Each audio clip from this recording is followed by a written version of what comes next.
Thanks for clicking on Wayne.com for this Week 5 edition of Inside the Zone. Justin Kinney bringing his expertise from the News Sentinel, as always. Use that term loosely. We do. We'll take it. And there's one game this week that may draw a little more interest than others.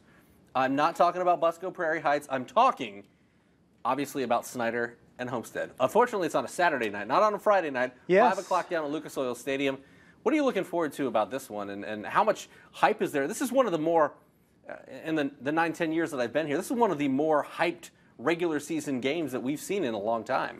Absolutely. Unfortunately or unfortunately, it's 2 hours away at 5 o'clock on a Saturday. Going to be tremendous for those kids, but at the same time, you think, man, you kind of wish for the casual football fan if that game was either at Spuller or out at Homestead. But it's going to be a phenomenal game. The big storyline, obviously, is the Snider defense versus Jaya Wright in that offense. I think that's where you have to start when you're analyzing this game, and that is the big key, is if that aggressive, big, fast Snider defense can do something that no team has been able to do yet, and that is slow down quarterback Jaya Wright.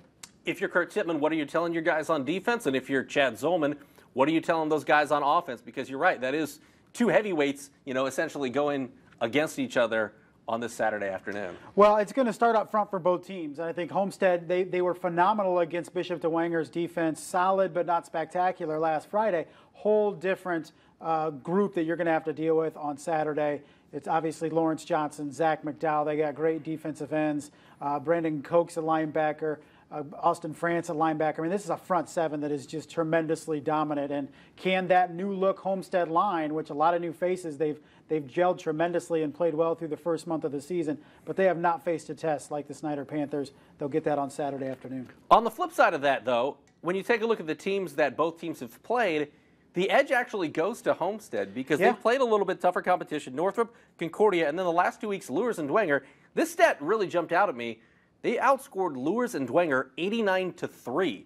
Like, how many teams, in 10, 15, 20 years have beaten those teams to the point that they've beaten them 89-3 in the same season? Absolutely. But then conversely, they only give up 3 points to Bishop Lures, and then we see Concordia, who's a good defense, but by no means great in my opinion, hold Lures to 7 points. So what do we do there? We can. And that was on special teams too. Yeah, definitely. It was the opening touchdown kick, of the game. So it's tough when you kind of look into it and delve deeper, but you have to think, yes, it's going to be a tremendous challenge for both units, I think. But the Homestead defense, I don't think, is getting enough credit to your point, because it has been an impressive 2 weeks out of that unit that lost a lot to graduation. We thought Tico Brown, and then what else do they got? But they've really plugged some holes with some quality guys. Let's say there's a stalemate with Homestead's offense and Snider's defense. They both get their points. They both, Snider gets his fair share of stops. Homestead gets his fair share of points.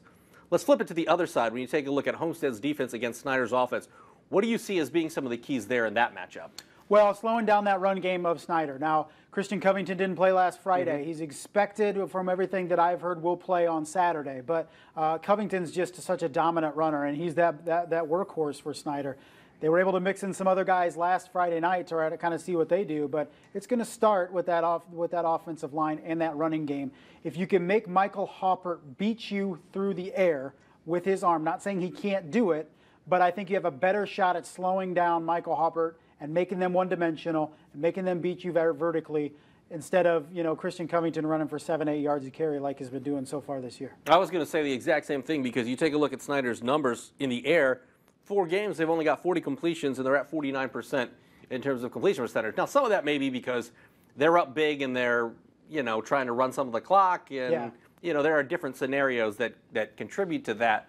But having seen them in person a couple of times, I have to agree with what you said. I mean, you pack the box and make them beat you.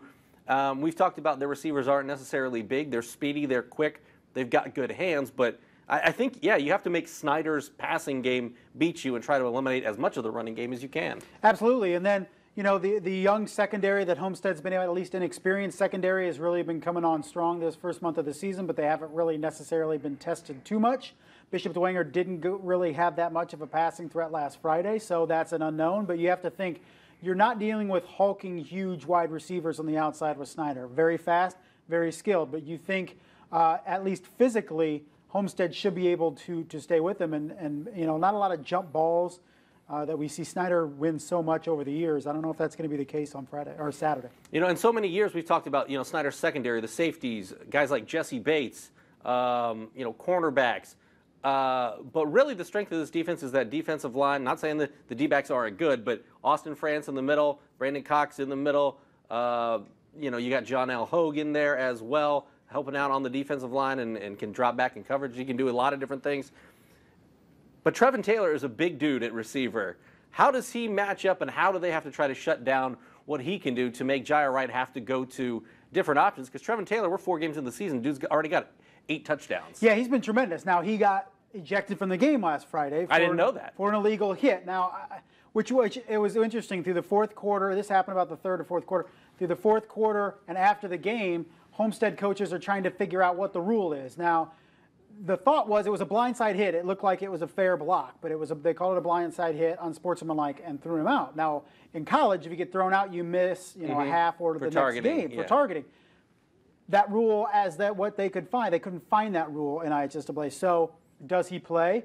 Is he allowed to play? Does he only play the second half? That's a question that I think we're still trying to answer. And over the weekend, that was a question that Homestead was still trying to answer. But Trevin Taylor by far has been their most consistent receiver. If he's out, then you look at Grant Raber and those guys that are really going to have to step up. But the hope is we have 2 teams at 100%, and hopefully Trevin Taylor is able to play Saturday. And final question about this game before we move on. What are the deciding factors, and how do you see this playing out in Indianapolis on Saturday? Well, I think it starts with Jaya Wright. I think, for Homestead to have a shot, I think this needs to be a game where they can score at least 25 points. Can you do that against that Snider defense? I think that's going to be the key.